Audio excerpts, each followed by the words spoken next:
नांदेड जिल्ह्यातल्या श्री क्षेत्र माहूर येथे सप्तमीला श्री रेणुका मातेच्या दर्शनाकरिता भाविकांनी चांगलीच गर्दी केली होती। कन्या पूजनासह सुवासिनी पूजनाला आजचे दिवशी महत्त्व असल्याने मान्यवरांच्या हस्ते सुवासिनींसह 31 कुमारिकांचे कन्या पूजन यावेळी संपन्न झाले।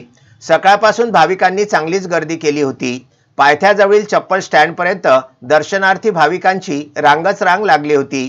भाविकांना मातेचे सुलभ दर्शन घडावे, त्यांना आवश्यक त्या सुविधा मिळाव्यात म्हणून संस्थांचे कोषाध्यक्ष तहसीलदार किशोर यादव, उपाध्यक्ष तथा उपविभागीय पोलीस अधिकारी दादाराव शिंगारे, विश्वस्त चंद्रकांत भोपी, संजय कांडव, व्यवस्थापक योगेश साबळे व सर्व कर्मचारी विशेष काळजी घेत होते। सप्तमीला सायंकाळी होम हवन विधी पार पाडला जाणार आहे।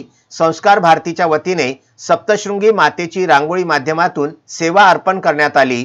ही रांगोळी काढण्यासाठी 5 तासांचा कालावधी लागला असून मातेच्या चरणी सेवा संस्कार भारतीकडून घडत राहो ही अपेक्षा स्वाती आडे, शीतल केदार, सोनाली झांबरे, शीतल शिंदे यांनी विदर्भ न्यूज चॅनलच्या प्रतिनिधीजवळ व्यक्त केली।